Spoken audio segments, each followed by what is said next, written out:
have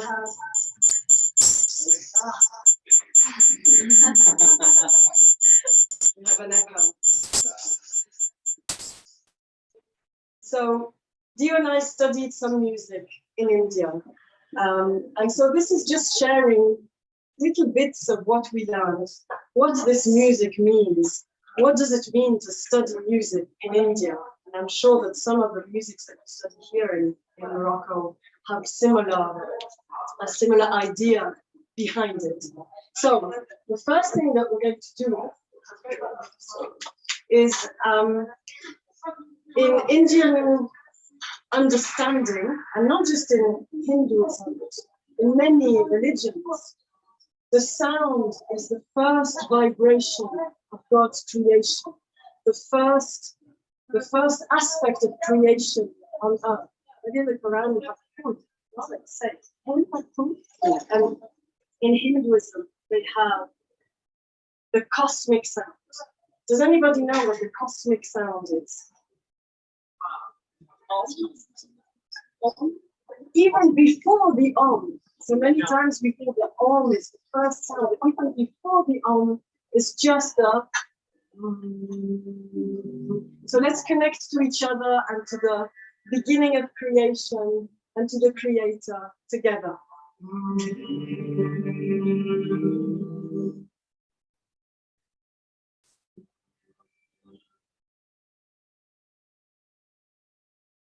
You can find your note, you can go high and lower.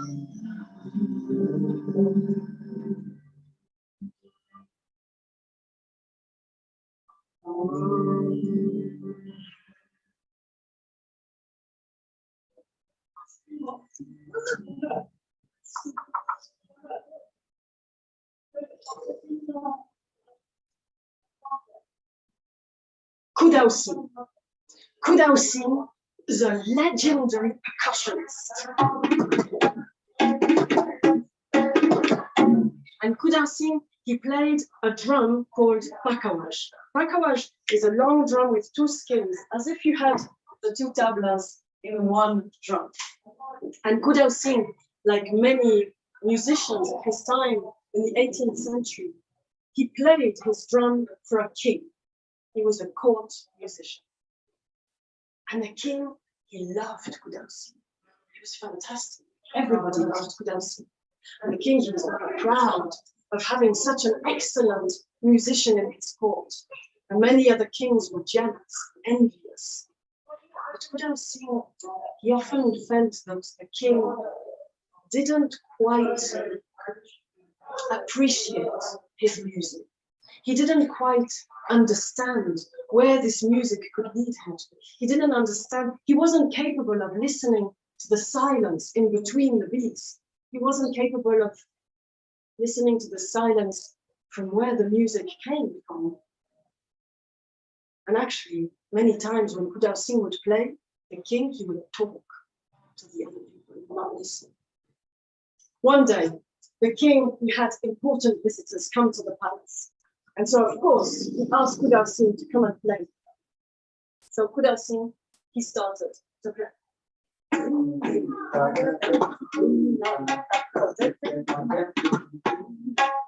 And the king, he started to talk.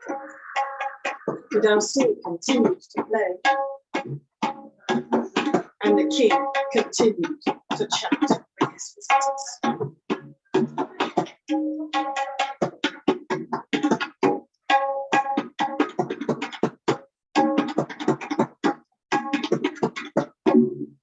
When Kudausi finished, the king, he clapped and he gave him a compliment and he looked at his visitors and he said, huh, wouldn't you like to have such a good musician in your court? And just then, Kudausi, he looked at the king and in front of everyone he said, be quiet. It was a shock in the room. And the visitors, they looked at each other. And the king, he walked downstairs and he approached Kudausi. He said, Kudausi, what's wrong with you? How can you speak to me like this in public? What do you want? Do you want more money? Do you want more jewels? And Kudausi said, I just want you to be quiet.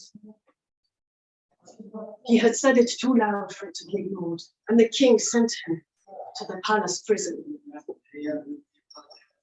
Now, when the visitors had left, the king went to see Kudao Singh and said, "My dear Kudao Singh, what got into you?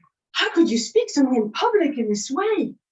Look, you know how much I love you. You know how much I love your music. So this is what we do. You will apologize in public. I will forgive you. And end of story." And Kudao Singh said,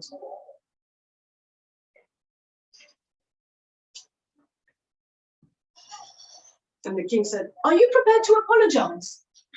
And Kudao Singh said, "Yes, if you are prepared to be quiet." So Kudao Singh was left in the prison. Days, weeks, months. Kudao Singh was also very famous for his prayers to Kali. Om Krim Kali Kali Namaha. Om Krim Kali Kali Namaha. And every day he would pray for the obstacles to be removed. And one day, in the corner of his dark cell, he found a stone. And the stone had the same shape as the Bakawash and the same measurements and everything. And so Kudao Singh started practicing on this stone every day, every day, every day. Couldn't hear much, but he was practicing. Now, in the prison, there was a guard who would give food to Kudao Singh, and the prisoners would walk between the cells, and he respected Kudao Singh very much. And once he asked him, he would do him the honor of teaching him a rhythm.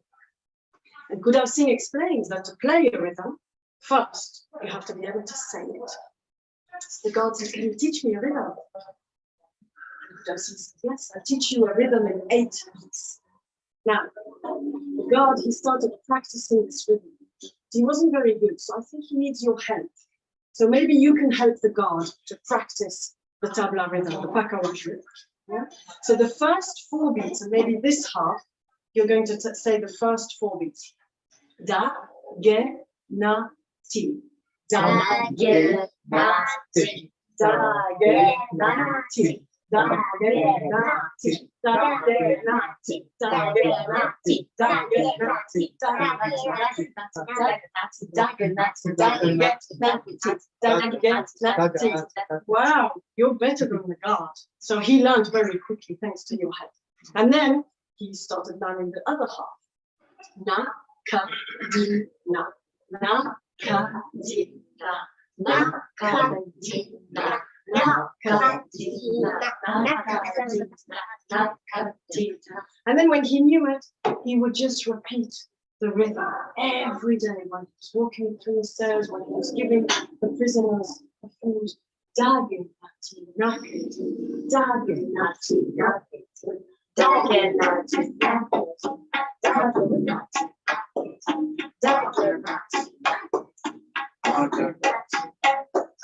and in this way, the days passed with Kudao Singh playing on the stone and the guard repeating his rhythm every single day.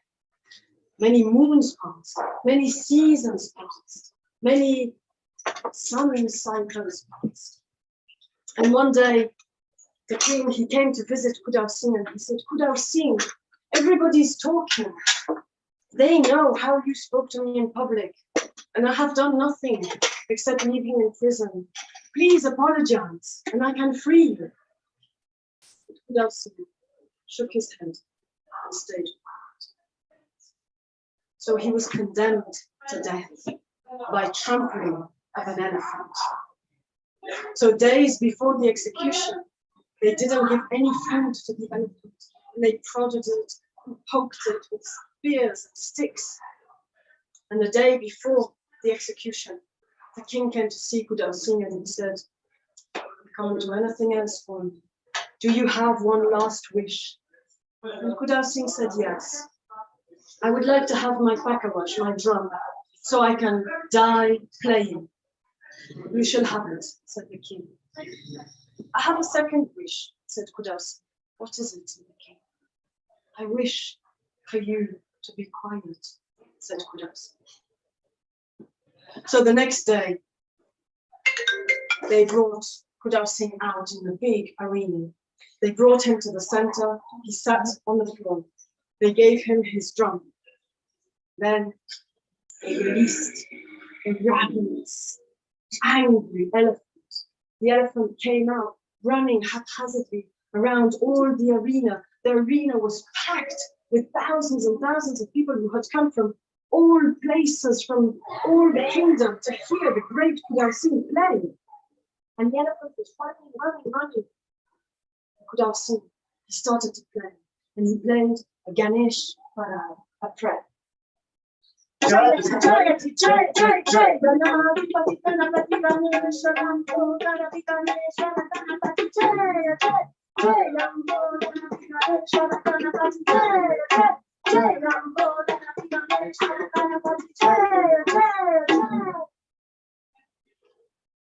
His thunderous play, made all the more powerful by all those months, playing on the stone, was heard far beyond the limits of the kingdom.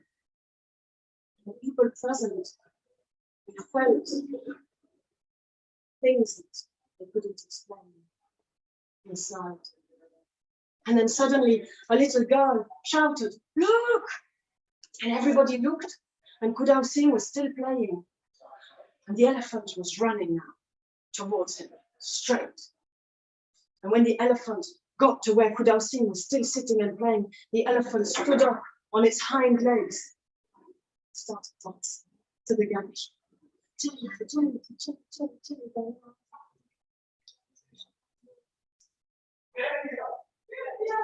And when Kudao Singh stopped playing, the elephant sat down next to him. And there was this silence in the arena. And the king got up. He walked down the steps of the arena. He came to where Kudao Singh was sitting, and in front of everybody, he said, "I am now ready to be quiet."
And that was our first story. Now we will travel back in time, and we will go to another great forefather of Hindustani classical music. He's the most famous of all. We still play his compositions. His name was Tansen. But in this story, at one point, a character will need your help, like the god needed your help in the rhythm. In this story, one of the characters will have to sing Rag Deepak. And Rag Deepak is the melody with the energy of water. So in the story, this woman, Saraswati, she needs to sing this rag to cool the clouds and make it rain. So I'm going to show you just the scale, and you can sing it with me, okay? And in the story, you will sing it again to help Saraswati. So I'm just going to do 2 notes, and then so listen and repeat.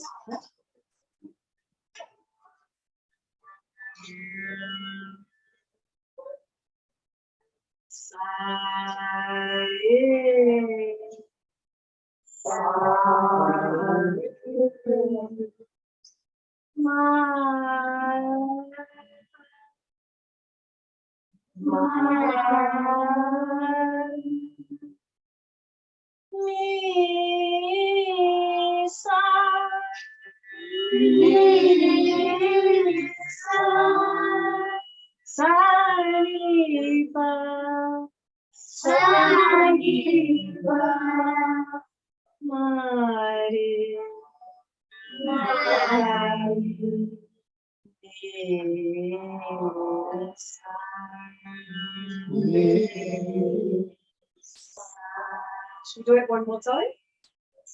Sa, re, sa, re, ma, pa, re,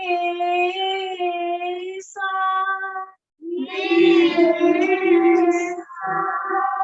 sa, re, pa,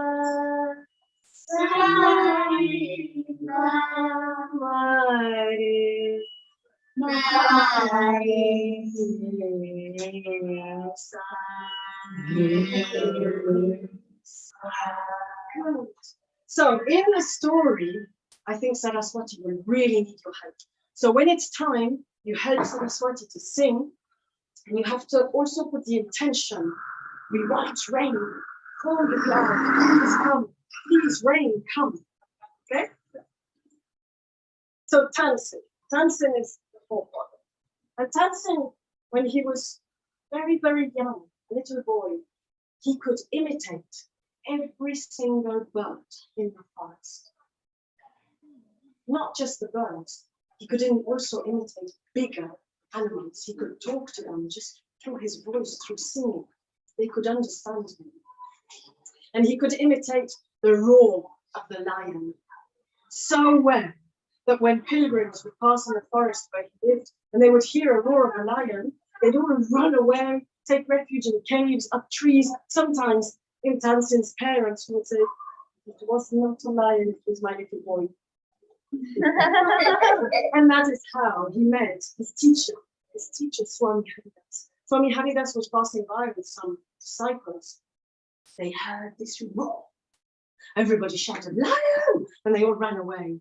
But Swami Haridas, we see that with his fine ear, he knew this is not a lion, it's something human. And so he started looking, and he found Tansen hiding behind a tree. And that's how he then started learning with Swami Haridas. And then he grew older, and he got married, he had children, and he became a court musician. So he was also, like Kudarsi, singing in a court for the Emperor Jalaluddin Akbar. And Akbar, he had 9 jewels in his court. These 9 jewels were 9 artists, philosophers, poets, painters, and Tansen was one of those jewels. Now, Tansen very soon became Akbar's favorite musician, favorite Jew, favorite person in the court, because not only did he play to entertain people, but in India, in the past, they would use these melodies, these rags, to heal people. Don't go to the doctor, call Tansen, and he will sing.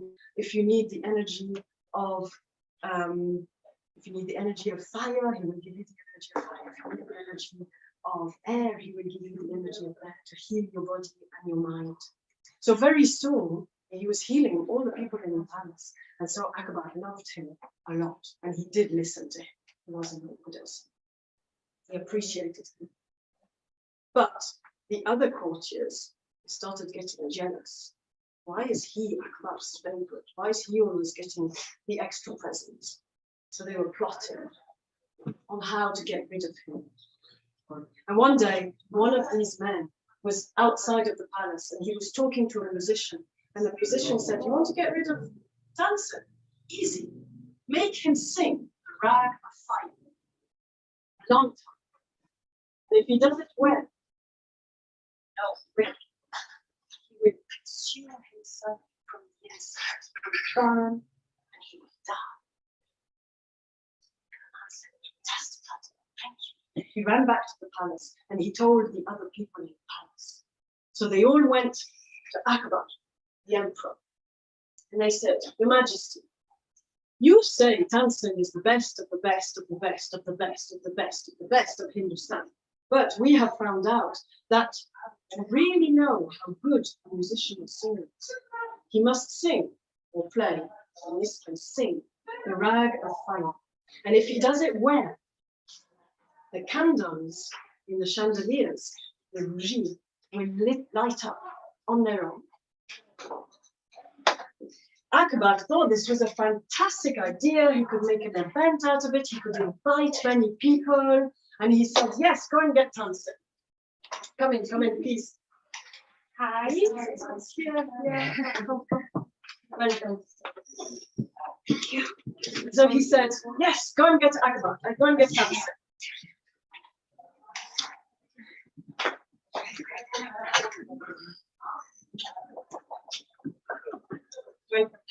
Thank you.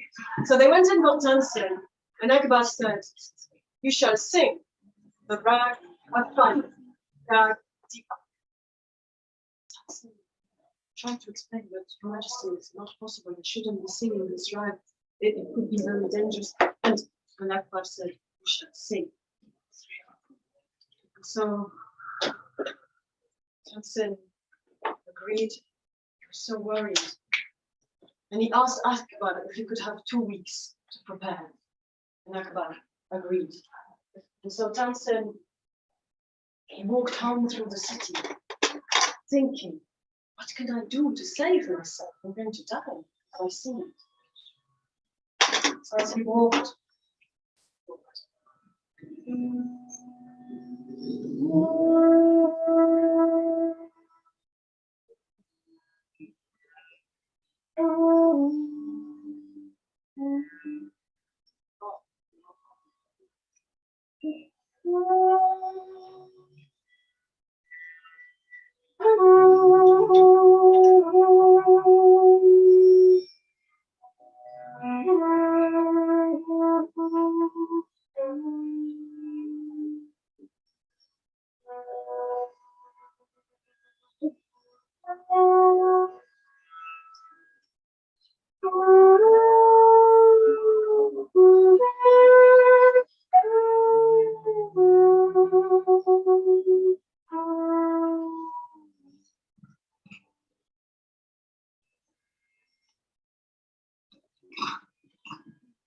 as he was walking and thinking, a rag had come to his mind and his heart.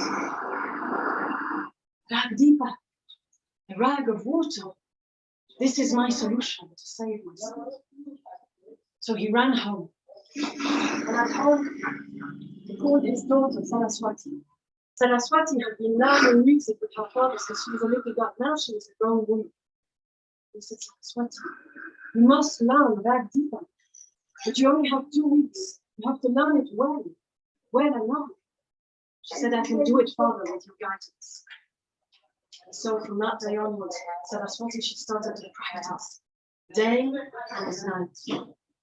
She would meditate on the energy of water, how to express it through her voice, how to call the rain.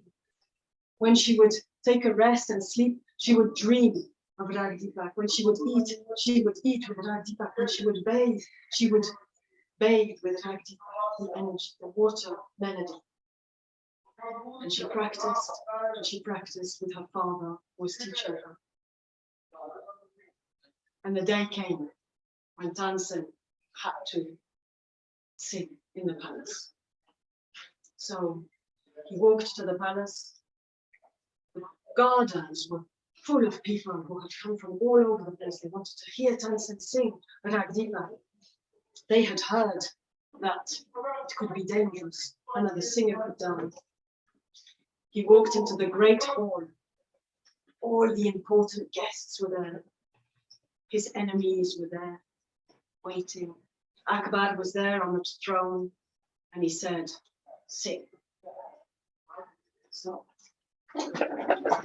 Tansen sat, and he started to sing. And he sang Rag Deepak only how he could do it, with all his heart, with all his knowledge. And he sang And he sang, and almost immediately he started to sweat. And not just him, everyone in the hall was feeling hot. They got out the fans, no point. And then as he continued to sing with his passion, the rag of fire, there was a gasp outside in the gardens. The leaves on the trees were drying up and falling to the ground. Inside the hall, he continued to sing with all his force, meditating on the fire. His eyes were red. He was sweating. His body was full of fever. And his enemies were looking at each other. The plan was working. He was definitely consuming himself from the inside. And he continued to sing and sing and sing until suddenly all of the candles on the chandeliers, they all lit up just under the power of his voice. And then there was a shout in the garden. The bushes were on fire. And a little boy ran to Saraswati's house. And he said, "Now, Saraswati, now, sing." And so Saraswati, she started singing, calling the clouds. Sare, sare, ma,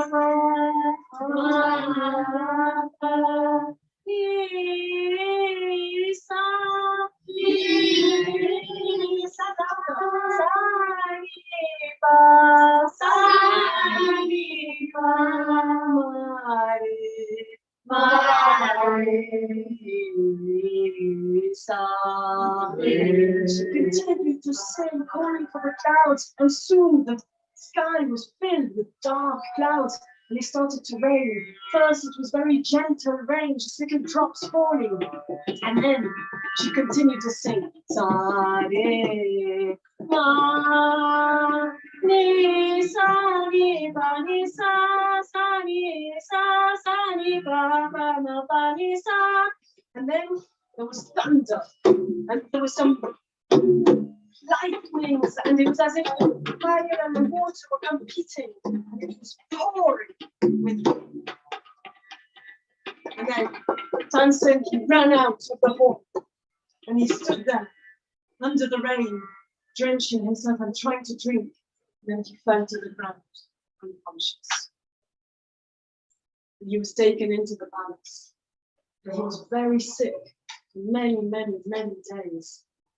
And Akbar, he sat next to him and he prayed for his recovery, and he regretted having put his favorite jewel in such danger. And he made many promises to God. If he gets better, I should pray. If he gets better, I should give more to the poor. And Tansen did get better. After a whole month, he started getting better. He was no longer seeing fire everywhere, having hallucinations, asking for water all the time. And Akbar asked him for forgiveness. He said, "I shall never doubt you again. I'm sorry." And Saraswati were like Saraswati, who managed to call the clouds to compete with the great Tansen. Saraswati, like many talented women throughout the ages, she disappeared out of history. We never know what happened to her. She's never in any other stories. But I like to think that she's continued to sing. And if she didn't reach the fame that her father and many other men reached, maybe she reached divine union, which is actually the main point of this music and the subject of the next story.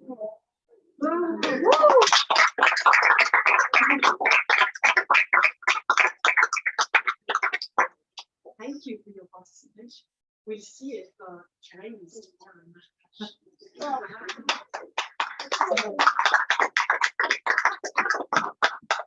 So Tansen, he continued to work with Akbar, and a few weeks, or maybe a few years later, it's a good time.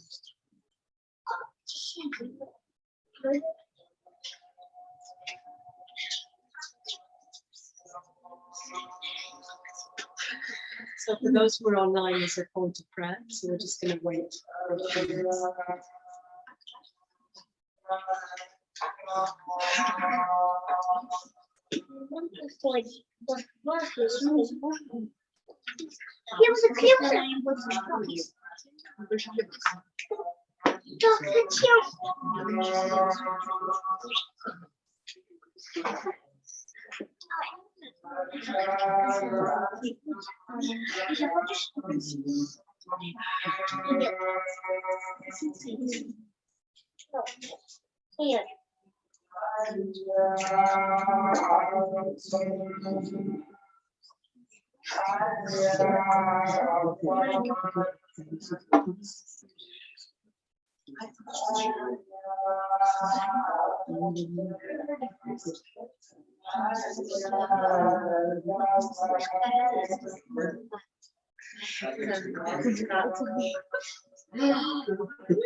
We're forgetting the first character of the first story. The name of the first character was Dancing.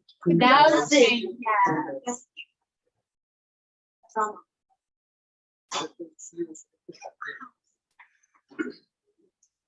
So Tansen continued to work for Akbar. And one day he had just finished singing for Akbar, and the emperor, he called him and he said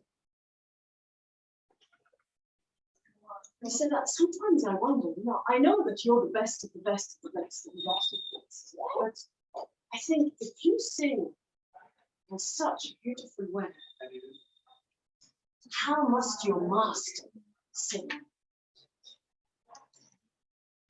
Tansen, just thinking of his master, Swami Haridas, he had a smile on his face and he said, I can't explain it. There are no words. Swami Haridas, we can't even call him a musician. He is music. And the way he sings is just, I can't explain it. And Akbar, seeing Tansen's face, he said, we shall call Swami Haridas to come and sing for me here in the palace. And Tansen said, Your Majesty, I'm sorry, but that's not possible. Swami Haridas, he lives on his own like a hermit in the forest. He doesn't sing for emperors. He doesn't sing for anybody. Akbar didn't like that very much. So he said, okay, we'll go to him. We'll go to his forest and we listen to him sing over there. And Tansen said, no, Your Majesty, I'm really sorry, with all due respect, he will not sing for you. And if he hears all the court coming, he will leave his hut and disappear. And when we get there, there'll be no one there. Akbar didn't like that either. Thought some more and then he said, I've got an idea. I will dress up as your servant. You and I, just us two, will go to his hut in the middle of the forest. You will have your class, and then, whatever happens, you will make sure that he sings so that I can leave. Well, Akbar's wishes were orders after all, so Tansen had no other option than to accept. So they set off on a long journey to Vrindavan. And on the journey, so there was just Akbar dressed as a normal man, Tansen and two girls, all disguised as normal travelers. And as they were traveling on horseback, Akbar was very excited. I'm going to meet Swami Haridas. I'm going to hear him sing, and he won't know that it's me. And he thought, I wonder what his music will be like. And that was all his thoughts while he was galloping towards Vrindavan.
So finally, they got to Vrindavan.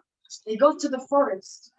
They left the two gods, and Akbar, he dressed up as a servant.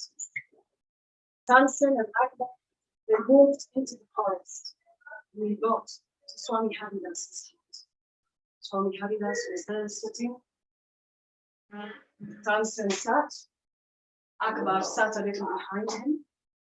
Swami Haridas knew immediately. This is but he thought, if he's humbled himself so much to come and listen to me, I can sing. And so Tansen had his glass, and then Swami Haridas began to sing.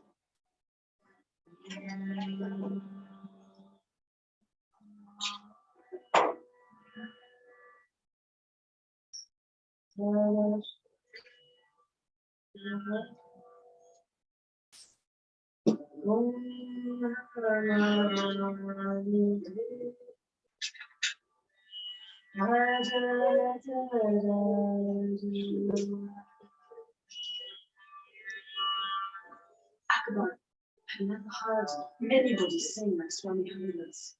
He felt the notes were rising into the air, and it felt like the whole forest stopped. The wind stopped blowing. The birds stopped chirping. It was as if everything was listening.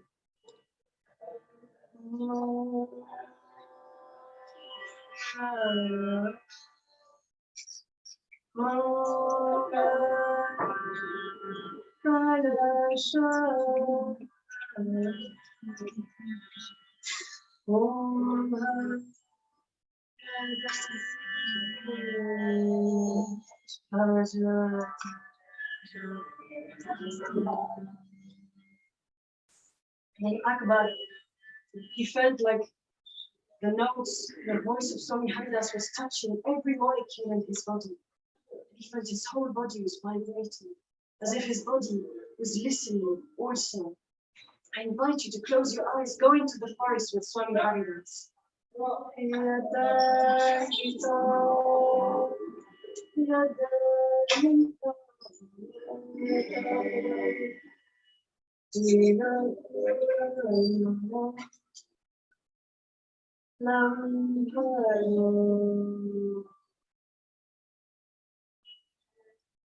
And Swami Akbar felt like there was no difference between the voice, the forest, himself, the eye, the great Jalaluddin Akbar disappeared.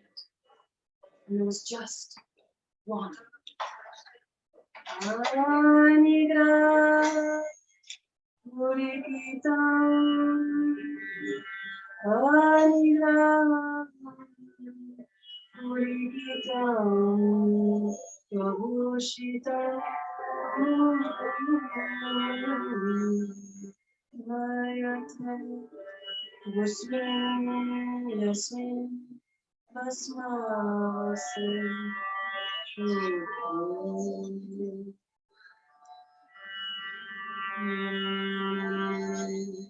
And as Swami Haridas was still singing, Akbar entered a deeper state still where there was nothing but silence, an eternal joy, an eternal peace. And we don't know how long that peace lasted because there was no more time in that moment. And when Akbar opened his eyes, heard the birds, and Swami Haridas was gone, and Tansen was also opening his eyes, as if coming back from a long journey from somewhere he had never left. And so they picked up their things, and the two men walked back through the forest. And on the long journey home, Akbar didn't say a word. He was silent. And they got to the palace, and the routine of the palace began once again. And after a few weeks, Tansen had just finished singing for Akbar and his guests. And Akbar said, Tansen approached, he said, yes, Your Majesty. Akbar said, it's true. There are no words to say how your master sings. It's divine. I said, but then, my dear Tansen, why can you not sing like this for me? Tansen smiled. He said, that's precisely it, Your Majesty. I sing for you. Swami Haridas, he sings for himself, he sings for the universe, he sings for God.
Well, we have one more 1 minute story to finish, and you will also participate. You will know what to do. So this is a story of, the Turkish Joha. Do you know his name? Joha in Turkey. Anybody? Yeah. What did they call him? Turkish Mullah Nasruddin. Yeah. So Mullah Nasruddin traveled to India, and in India he met many musicians, and he decided that his favorite instrument was the bansuri, the flute, the bansuri. And he said, I want to learn an instrument. So he went to the market and he asked somebody to make him a bamboo flute. Then he went back to where he was staying. He sat in the backyard under the tree and he started to play.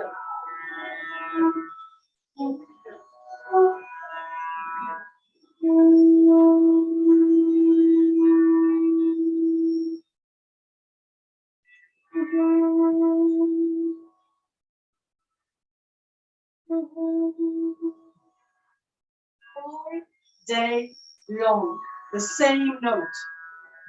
And then the neighbor, he came along, stood between the two gardens and said, Mullah Nasruddin, this is not how you play the bansuri. Have you not seen the professionals? They play, their fingers go up and down on the bamboo. They play many notes, not one note. Nasruddin, he said, I guess those professional bansuri players, they haven't found their own note. I have.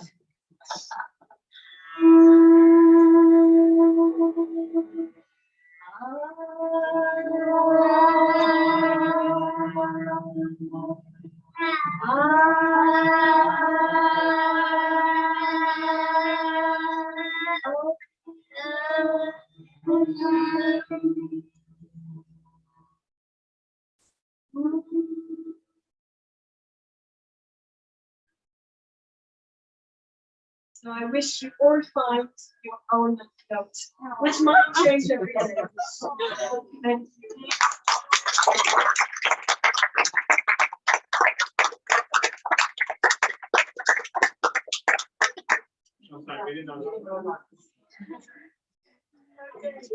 Thank you, everybody online. Bye. Maybe there's no. Thank you for doing the rhythms. Thank you for singing. Thank you for being in the stories. You were really great. Thank you.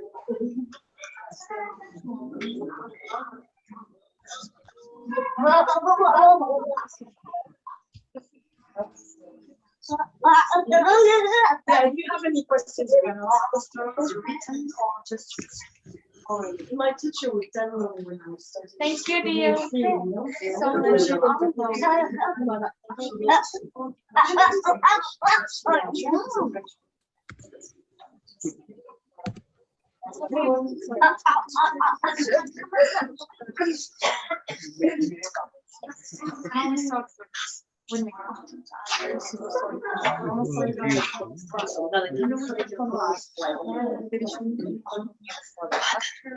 Lisa, good to see you. I see you. He's mad. Like, and